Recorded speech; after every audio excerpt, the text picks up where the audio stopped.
जब भी व्यक्ति के जीवन की बात होती है तो दो शब्द बहुत आते हैं, एक आता है सुख और एक आता है दुख। तो सुख आता है तो सुख में तो खुशी होती है, लोग आनंद मनाते हैं, समझ में भी आता है कि चलो भगवान आप पर खुश हैं तो आपको सुख दे रहे हैं। लेकिन दुख क्यों आता है? दुख मोहन जी, चाहे सुख हो चाहे दुख हो, इसके पीछे तो सैद्धांतिक कारण ये है कि ये सुख दुख आपको आपके कर्मानुसार ही आते हैं। आपके कर्म, अच्छे कर्म सुख का प्रतीक हैं, आपके बुरे कर्म दुख का प्रतीक हैं। जो आपके अच्छे कर्म हैं वो आपको सुख देते हैं और जो बुरे कर्म हैं दुख देते हैं। तो जिस तरह से एक साइकिल होती है, वो गोल-गोल घूमता है, उसी प्रकार सुख-दुख आना-जाना लगा रहता है। परंतु सुख-दुख का जो कारण है, वह आपके कर्म हैं। नहीं, मैंने तो जैसे सुना है कि आप कितनी भी भक्ति कर लें, आप कितनी भी साधना कर लें, आप कितना भी आध्यात्मिक जीवन जी लें, लेकिन कई हमारे साधु संत कहते हैं, धर्म गुरु कहते हैं कि अगर आप संसार में आए हो तो आपको दुख भोगना ही होगा। ये कंपल्सन क्यों है? जरूरी क्यों है कि भैया आपको दुख भोगना ही है? रीजन ये है ना मोहन जी कि आप हमेशा अच्छे कर्म नहीं कर सकते हैं। कभी आप चाहकर, कभी अनजाने से, किसी न किसी प्रकार से आपसे दोनों दो प्रकार के कर्म होते हैं। हम मतलब खुद का व्यक्तिगत एग्जांपल ले लें कि यदि हम कुछ कर्म करते हैं, तो हमसे कभी अच्छा कर्म होता है, कभी बुरा। हम कभी एक प्रकार के कर्म नहीं करते हैं। कभी अच्छा करेंगे, कभी बुरा करेंगे, कभी दोनों का मिला के करेंगे। कभी अच्छा भी होगा, बुरा भी होगा, कभी अच्छा बुरा इकट्ठा भी होगा। तो जब कर्म अच्छा और बुरा दोनों होगा तो उसका फल भी दोनों प्रकार के होंगे, इसलिए हमें सुख भी मिलता है और दुख भी मिलता है। नहीं, आप जो बोल रहे हो ना, ये मुझे उस दुख का रीजन आप बता रहे हो कि हम्म, भाई आपने बुरे कर्म किए तो आपको दुख झेलना पड़ रहा है। हम्म। लेकिन ये झेलना क्यों पड़ रहा है? कर्मों के कारण, सीधी बात है। आपका मतलब ये हुआ ना कि आपने जो बोया वही तो आप काटोगे। जो आप बीज बोओगे जमीन में, तो उसकी ही तो फसल तैयार होगी, और जो फसल तैयार होगी वही तो आप काटेंगे। तो आपने जब दुख का आपने जब कर्मों के द्वारा बीज बोया, अच्छे कर्म के द्वारा आपने अच्छा बीज बोया और खराब कर्मों के द्वारा खराब बीज बोया, तो अच्छे कर्म का जो आपने बीज बोया उसका फल है सुख, और बुरे कर्म का फल है दुख। और अगर हम सोचें कि चलो स्केप हो, ये दुख वाला चैप्टर आपके जीवन में आए ही ना, हमारे जीवन में चलो सुख आ जाए, आनंद आ जाए और हमें दुख नहीं झेलना है। क्योंकि अब मैंने कई बार सुना है कि हम परमात्मा की संतान कहलाते हैं, ठीक है, हम वो हमारे पिता हैं, तो भाई परमात्मा आपको दुख क्यों दे रहा है? वो तो चाहेगा ना कि अपने बच्चों को सुख ही सुख दे। देखिए मोहन जी, यहाँ पे हम कहेंगे होता तो सब परमात्मा से ही है, लेकिन अब ये जो प्रश्न उठता है कि परमात्मा हमें क्यों दुख देता है, तो मैं ये कहूंगा कि परमात्मा का उद्देश्य नहीं है आपको दुख देना। परमात्मा दुख देता है आपको आपके कर्मानुसार। जैसे एक न्यायाधीश होता है ना? तो वो आप उसके सामने जैसे अपराधी होता है, ठीक तो है। वो अपराध करने वाले को सजा देता है, और जो अपराधी नहीं है उसे मुक्त कर देता है। तो ना न्यायाधीश को उसके मुक्त होने से कोई मतलब है, ना उसको जेल भेजने से कोई मतलब है। उसका मतलब है कि उसको कर्म के हिसाब से उसे दंड या पुरस्कार दिया जाए। तो न्यायाधीश तो उदासीन होता है। वो उसको जब उसने हम ये नहीं कह सकते ना कि जो जेल गया तो फला-फला न्यायाधीश के कारण गया। उसमें न्यायाधीश कारण नहीं है, उसमें उस बंदे के कर्म कारण है। न्यायाधीश ने तो उस कर्म के हिसाब से अपना फैसला दिया है। वैसे ही भगवान को भी ऐसा नहीं है कि जीव को दुख देना या सुख देना भगवान का कोई उद्देश्य है। भगवान तो केवल न्यायाधीश की तरह होता है, न्यूट्रल होता है। जो जैसा कर्म करता है उसके हिसाब से वह उसको फल देता है, एक व्यवस्थापक की तरह। ठीक है, ये एक व्यवस्था है कि अगर कोई आप अच्छा कर्म करेंगे तो आपको सुख की अनुभूति होगी, फीलिंग है, हम्म, और आप अगर बुरा कर्म करेंगे तो आपको दुख की अनुभूति होगी। हम्म। लेकिन मुझे एक बात जो यहाँ पर थोड़ा सा समझ में नहीं आ रही है कि ये व्यवस्था क्यों बनाई गई? नहीं, ठीक है, कर्म आपने बुरा किया, लेकिन इस व्यवस्था के अलावा इसका उद्देश्य क्या है? क्या आपको ये रियलाइज करवाना इसका उद्देश्य है कि हाँ आपने भाई गलत कोई काम किया था तो अब आपको उसका परिणाम भुगतना पड़ रहा बिल्कुल, है? बिल्कुल, यही उसका उद्देश्य है, आपको रियलाइज़ कराना। हम्म। जब तक आप उस चीज़ को रियलाइज़ नहीं करेंगे, तो आप उससे छूटने का उपाय कैसे करेंगे? जब आपको दुःख होगा, तो आपके मन में प्रश्न उठेगा कि भाई मुझे ये दुःख क्यों मिल रहा है? फिर आप उसको खोजेंगे, फिर आपको खोजने से पता चलेगा कि भाई मेरे यही खराब कर्मों का ये नतीजा है। तब आपको मन में ये जागृत होगा कि भाई मैं इस दुःख से कैसे छूटूँ? तब आपको पता चलेगा कि भाई मैं बुरे कर्म छोड़ दूँ, तो मुझे दुःख नहीं मिलेगा। चलो, एक तो ये हो गया कि जीवन में हम जैसे कर्म कर रहे हैं, अच्छा किए, अलग अलग तरह के दुख होते हैं। चलो, आपने पढ़ाई नहीं की तो आप फेल हो गए, आपने अपने करियर में मेहनत नहीं की तो आपको पैसे नहीं मिल रहे हैं, आपने व्यापार में घोटाला किया आपको जेल हो गई। अलग अलग दुख हैं। एक दुख वो होता है जो आपने नहीं किया, आपने कोई बुरा कर्म भी नहीं किया, लेकिन तब भी आपको भोगना पड़ता है मृत्यु का दुख, और वो आपकी नहीं, किसी और की हो, स्नेहिल की हो, परिजन की हो, संबंधियों की हो। इसमें तो आपका कोई लेना देना नहीं है, नहीं, लेना इसमें देना तो आपका कर्म नहीं है। लेना देना है ना। आप जिस व्यक्ति से जब जो जुड़ते हैं तो वो आपके कर्म के ही परिणाम होते हैं। ऐसा नहीं होता कि आप किसी व्यक्ति से अकारण ही जुड़ जाएँ। आप जब उस व्यक्ति के जन्म मृत्यु से दुःख पा रहे हैं तो कहीं न कहीं उसके आप अपने किसी कर्मों के हिसाब से उससे मिले हैं और उस कर्मों के हिसाब से आपका वो दुःख जुड़ा हुआ है कि उसके मिलने से आप सुखी होंगे और उसके बिछुड़ने से दुखी होंगे, क्योंकि अल्टीमेटली सुख-दुःख आपको भोगना है इंडिविजुअल, तो वो किसी न किसी रूप में तो आप भोगेंगे। चाहे आप अपने परिजन के रूप में भोगें, चाहे आप व्यक्तिगत दुःख से भोगें।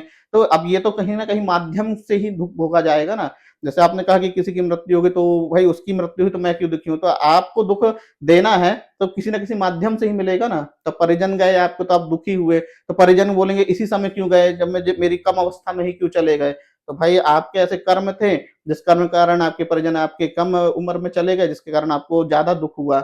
एक समय के बाद तो सभी जाते हैं, लेकिन यदि वो लंबे समय के बाद जाएँ तो कम दुखी होता है आदमी। यदि बचपन में ही किसी के माँ-बाप बिछड़ जाएँ तो उसे ज़्यादा दुःख होता है। तो ये तो आपके कर्म के हिसाब से है कि भाई आपके जो परिजन हैं वो कितने समय तक आपके साथ रहते हैं। अच्छा, लेकिन ये कैसे समझ में आएगा कि अब देखो कोई मानने के लिए तैयार नहीं होता है कि हाँ उसने ये बुरे कर्म किए होंगे, और कुछ लोग तो कहते हैं भैया मैंने तो जीवन में कुछ गलत किया ही नहीं, या कुछ नहीं, ये ज्यादातर लोग देखिए कहते हैं। मोहन जी, व्यक्तिगत रूप से तो कहना सही नहीं होगा, क्योंकि इसका निर्णय तो शास्त्र करता है। शास्त्र आपको बताएगा कि आपको ऐसा क्यों हो रहा है। शास्त्र ने जो निर्णय दे दिया, तो वो आपको मानना पड़ेगा। आप स्वतंत्र हो कि आप चाहे उसे मानो, चाहे ना मानो। शास्त्र ने बोला है कि दुःख का कारण ये है और दुःख से निवृत्ति का कारण ये है। तो यदि आप चाहो तो उसको मान भी सकते हो, नहीं भी मान सकते हो, और यदि नहीं मानोगे तो आप खुद से प्रश्न करिए कि आपको फिर सुख-दुःख क्यों हो रहा है? तो कहीं न कहीं तो आपको ये पता चलेगा ना कि आदमी जब कुछ करता है तभी तो परिणाम आता है, बिना किए कैसे परिणाम आएगा? जब तक आप संसार में भी देखते हो कि यदि आपको कुछ पुरस्कार या दंड मिलता है तो वो भी तो आपके कर्मों का ही तो फल है। यदि आप कोई अपराध करता है तो वो अपराधी को जब जेल होती है तो वो जेल भी तो उसके कर्मों का फल है। तो वैसे ही तो है, तो तो उसमें संसार तो में कोई ऐसा है जिसे दुख ना होता हो? संसार में दुःख उसी को नहीं होता है जो जीवन मुक्त है। जो संसार में रहते हुए भी संसार से मुक्त है, जैसे कैसे? महापुरुष वगैरह हो गए, ठीक है। जो कि केवल हमें शिक्षा जो पैदाइश से मुक्त है, जैसे अवतार हो गए, भगवान आए, भगवान भी संसार में आते हैं, हाँ। अनेक दुःख उठाते हैं, वैसा हमको दिखता है, परंतु वास्तव में वो दुखी या सुखी नहीं होते, क्योंकि वो तो मुक्त होते हैं। ठीक परंतु वो है। हमारे साथ ऐसे दिखाते हैं कि हमें लगता है कि वो सुखी हो रहे, दुखी हो रहे, इसलिए हम कहते हैं ना कि भगवान के कर्म दिव्य होते हैं। ऐसे ही महापुरुष के कर्म दिव्य होते हैं, वो जीवन मुक्त है। केवल वो हमें शिक्षा देने के लिए आते हैं, शिक्षा देके आचरण करके हमें दिखाते हैं, तो उसमें हमें लगता है कि ये भी सुखी-दुखी हमारे साधु तरह हो संतों रहे को हैं। होता है दुख? जो जीवन मुक्त है, अच्छा, एक चीज यदि है। वो जीवन मुक्त हम्म। स्थिति में नहीं है तो फिर तो उन्हें फ़ील करना अच्छा पड़ेगा। ठीक है, एक दुख के दो प्रकार हैं मुझे लगता है। एक दुख तो हो गया जो आप कष्ट के साथ भोगते हैं। एक दुख ऐसा होता है जिसमें कष्ट नहीं होता लेकिन आप दुखी हैं। अब जैसे मैं कुछ संतों का आपको उदाहरण दूंगा। उनकी क्या चाह रहती है? संतों की वैसे कोई चाह नहीं रहती, लेकिन एक ही चाह रहती है कि परमात्मा के साथ मिलन हो, भगवान की प्राप्ति हो। हम देखते हैं कि वो रोते रहते हैं। राधा भाव वाले संत रहते हैं, कृष्ण भाव वाले संत रहते हैं, राम भाव वाले भी। उनका हमेशा ये कहता है कि हम तो भाई इसलिए दुखी हैं कि हमें भगवान नहीं मिल रहे हैं और हम उनके लिए ही आंसू बहा रहे हैं। तो दुख तो ये भी है। तो मैंने वैसे ही कहा ना कि एक दुःख होता है जो वास्तव में होता है और एक दुःख जो हमें प्रतीत होता है। जो संत भगवान के लिए जो दुखी होते हैं, आँसू बहाते हैं, वो दुखी तो होते हैं, लेकिन उनको उस दुःख में ही प्रसन्नता मिलती है। उस दुख में आनंद हाँ, आता उस है। दुःख में आनंद आता है। क्यों? क्योंकि वह आनंद भगवान से जुड़ा हुआ है। भगवान से संबंधित जो भी कर्म है, जो भी चीज़ है, वो सब सुख का ही प्रतीक है।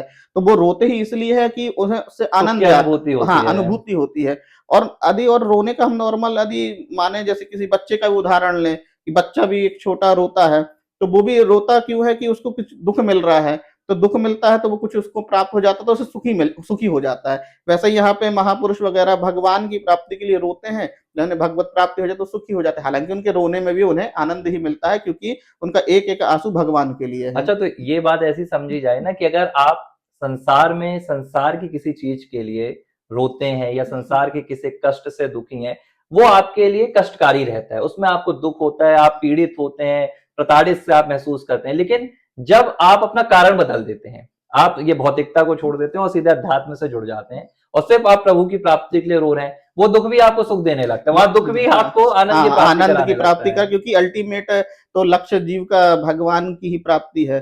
तो जब वो भगवत प्राप्ति करता है तो उसे पता है ना कि मैं उस चीज़ को प्राप्त करने के लिए रो रहा हूँ कि जो अल्टीमेट है, जो फाइनल है, जिसको मिलने से सब मिल गया। अब उसको मिलने के बाद कुछ पाना शेष नहीं रहा, तो इसलिए वो दुःख भी उनको सुख प्रतीत होता तो है। कोई उपाय अगर हम लोग पूछें कि चलो अब व्यक्ति को समझ में तो आ गया कि ये उसके कर्मों का भोग है भाई, उसको ये झेलना ही पड़ेगा। अब उसको समझ में आ रहा है कि अब इससे बाहर कैसे निकला जाए, तो दुखों से बचने का क्या उपाय दुखों है? से बचने का उपाय केवल है कि दुखों को सहन करो और भगवत प्राप्ति के लिए की ओर लिख लो, मतलब अध्यात्म की ओर बढ़ो, है ना? जो गुरु हैं उनसे शिक्षा ग्रहण करो, आध्यात्मिक शास्त्र पढ़ो, भगवान की पूजा भक्ति जैसे आपको वो करो और जो दुःख आपको मिले उसे आप सहन करते जाएँ। सहन करते, करते, करते आपके दुःख भी कटते जाएँगे और आप भगवत प्राप्ति की ओर अग्रसर होंगे और आपकी सुख में बढ़ोतरी होगी। तो लेकिन गीता में जैसे कहा गया ना कि कर्म की चाह ही दुखों की शुरुआत होती है, ऐसी मतलब उसमें कर्म की चाह जो दुखों की शुरुआत होती है, जो गीता ने फल की चाह, हाँ, फल की चाह। हाँ, फल की वो सकाम कर्म देखिए यहाँ कर्म के टाइप हो जाते हैं, वो कर्म अलग है, वो संसारी कर्म के बारे में कहा है कि भाई और ऊपर से जो कहा गया है कि जिसके लिए आप कह रहे हैं शायद इसके लिए कह रहे हैं कि कर्म करो फल की इच्छा मत हाँ, करो। हाँ, वो तो भगवान इसलिए कह रहे हैं कि आप कर्म करके फल की इच्छा करोगे तो और दुखी होगे, फल तो मिलना ही मिलना है। ठीक है। ऐसा नहीं है कि आप जब इच्छा करोगे फल की तभी मिलेगा।